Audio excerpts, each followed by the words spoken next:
that? Well, my best day was my first day of shooting, where I was lying on one of the Star Trek hospital beds, and I had my little Star Trek blanket, and it was all shimmery, and I had my little Star Trek screen behind my head. I was so happy.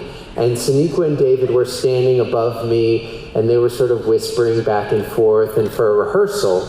And I was looking up in my mask, and I was staring at them, smiling and nodding along as they talked. And they finished rehearsal, and I was sort of nodding at them. And then Sonequa sort of looked down at me and was like, "Hey, are you gonna do that the whole time? Aren't you supposed to be unconscious?" And then that was my worst moment where I thought, oh, crap, I actually have to like act and do stuff. I can't just hang out here. I did not say it like that. Is that actually what you're gonna do? Okay. I was just like, hey, Noah, are you unconscious here? I think you're unconscious. I would say my worst day on set was when I was covered in goo and shoved into a coffin-sized cocoon. Yeah, that was a rough one. I was there for that. You were very cold. I was freezing. But I know over and over. You've also been buried alive a couple times in Iceland and stuff like that. I'll say the worst, speaking of, because there were worser moments that had to do with personal tragedies in my life, but we won't go down that path right now because I don't want to burst out crying. But so I'll go to this, which is where I was buried in the first episode of season 3 when we were shooting in Iceland, and I thought I was cool. I was so cool. I was so excited. I love stunts. I love all that stuff. They know that I'm like down. I'm game. I'm like, I'll do whatever. It's fine. And I was like, yeah, I'm gonna get buried. It's gonna be dope. I've never done this before. That's not how it happened. As soon as they buried all the parts of me first, and I'm gonna try to rip through this story because it'll take forever if I really break it down. But basically, they were like, okay, so this is what we're gonna do. We're gonna bury you up to here. We're gonna save your face for last.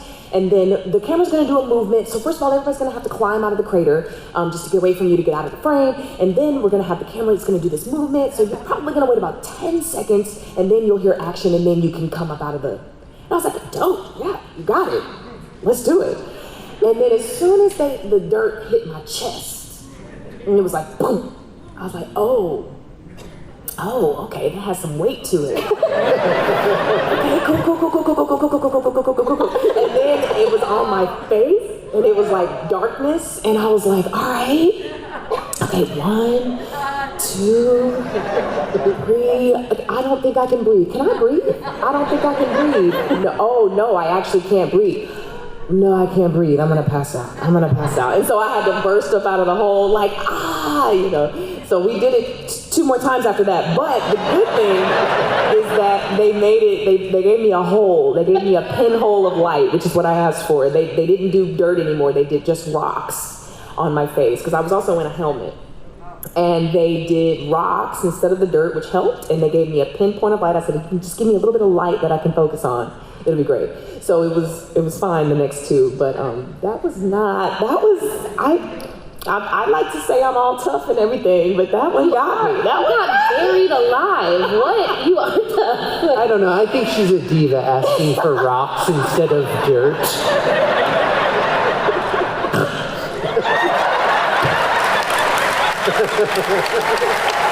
So, the last time Michael Dorn and Jonathan Frakes were here, I asked them what their favorite musical was and if they would like to sing a song from it. So I was wondering if any of you would like to do that.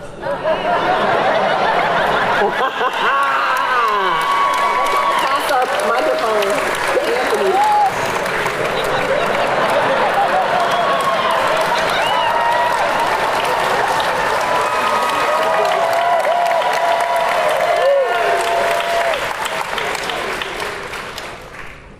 Why are you looking at me? Sing something.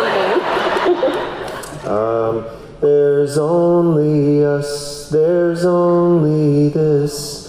Forget regret, or life is yours to miss. No other road, no other today.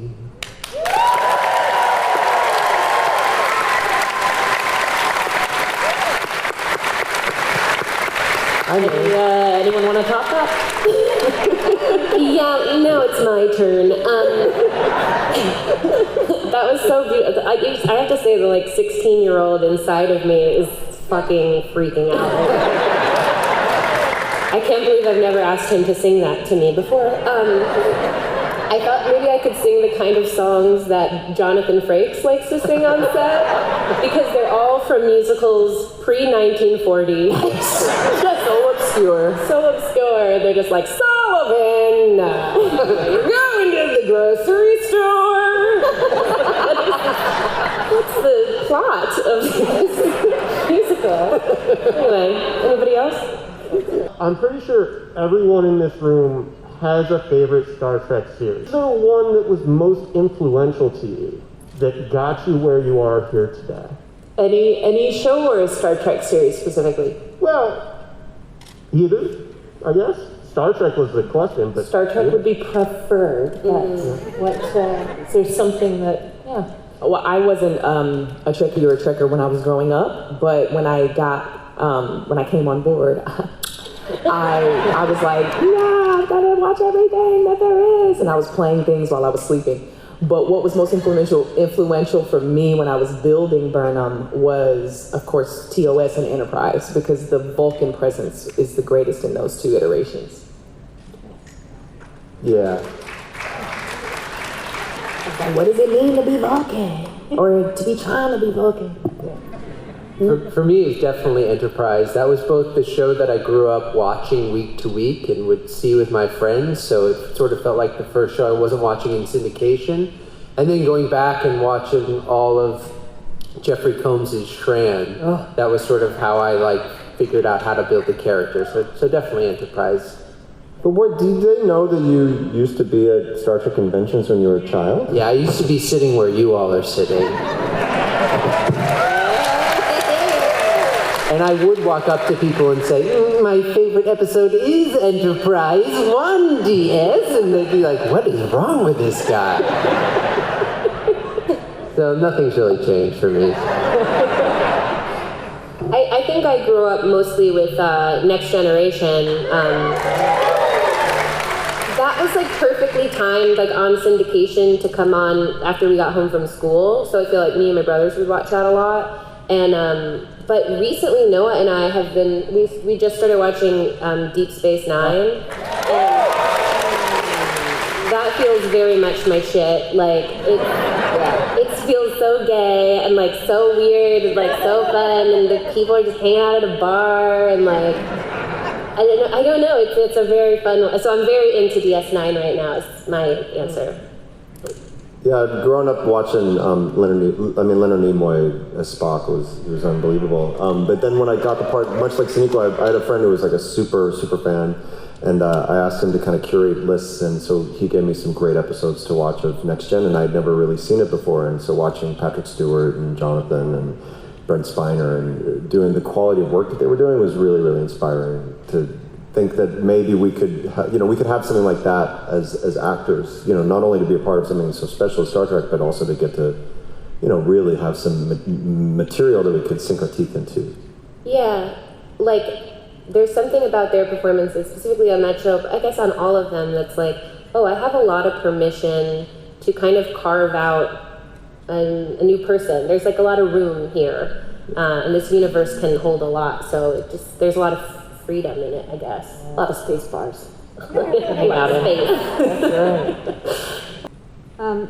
Star Trek Discovery has so many amazing characters. This is a question for all of you.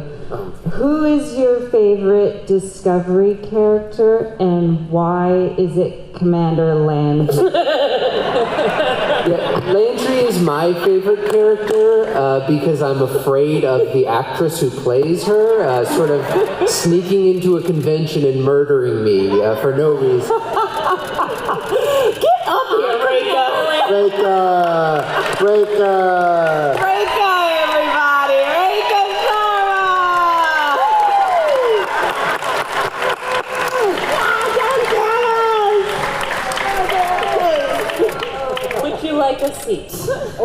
it with me. It is all yours. Your seat rolling. I'm good. No, Have a another seat. seat. Got it? Excellent. Look I at rate that. Thank you, Craig. I was actually like, am I really gonna have to answer that question? That was well done. Welcome, Rekha Sharma. I just stole that joke from Sam Witwer. But how many times did you die on the show? Twice or 3 times? I can't remember. 3 times. 3 times, right? 3 times. Yeah, because I've died twice. Mira Stamets has died twice. Right. Yeah. Okay. Lots of universes out there. I remember. Never died. I don't know why. I just never have.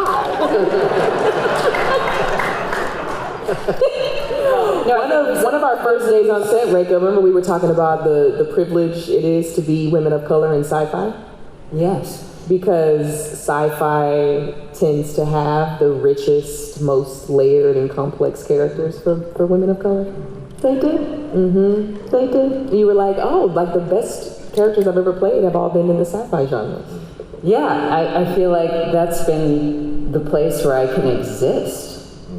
Star Trek is very well known for their script and excellent writing, and I'd like to know if anybody has a favorite line that you've gotten to say or something that you found particularly very challenging. Like I know some of the techno lines can be challenging.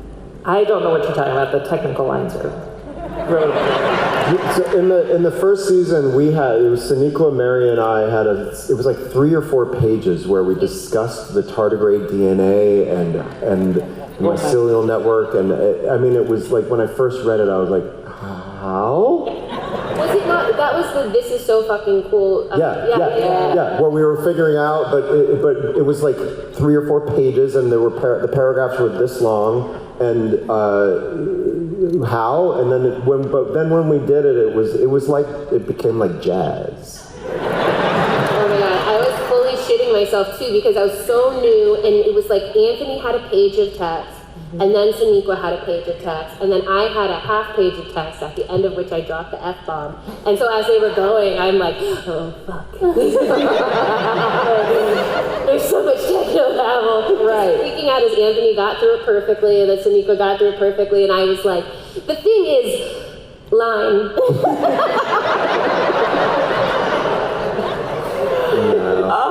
There are times, we're pretty good overall, but there are times where we do hit the wall. It's like, what? Yeah, at 4 a.m. especially, you're just like, line, what is that again? Or we're mixing, 2 really odd concepts together because we're just, sort of blurry-eyed by the end of the night. But it's very much a muscle, isn't it? Like the more you do it, the more, the easier it is and the more organic it feels. And I was going to say, I'm curious, for both of you actually, Rekha, what was the most complicated stuff you had to say? I think it was just before I killed the tardigrade. That's right, wasn't it? Yeah, it was like this big emotional moment where I do something that I kind of think Noah is a little bit crazy, but I'll do anything for local. And and yeah, I said some very long words. Yep. You have a lot of, we like to call it affectionately, either space talk, science speak, or technobabble. Mm-hmm. Those are the 3 terms. Did you? Well, they knew I'm a very stupid man, so they made sure not to give me any of that. I think I didn't say any words longer than 3 or 4 syllables, and I was pretty happy with that. Oh my God. I've been signing this on my photos this year because I was reminded of this line at Vegas when we were just there a couple weeks ago. It was a scene I did with Sonequa, and I just think it encapsulates Stamets, but I think it's also so important for people to remember is never hide who you are. This is a line that I always love. Beautiful. Thank you for bringing it back to the original question. I'm so sorry. One of the things I love is when I say that being in Starfleet makes us reach for the best in ourselves and in each other. I say that, Burnham says that at Ariam's funeral, I believe. Yeah. Beautiful. It's very much the case. It is very meta. That's exactly what it is, right? Yeah. And then we also had foreign languages. I said, I got to say that. Which was great. In that language flub up episode, you guys remember? Yeah, that was fabulous. Thank you. Hi, this is Michael Shanks, and you're watching Fandom Spotlight. Be sure to like, share, and subscribe. The fate of the universe may depend on it. And have fun and follow your fandom.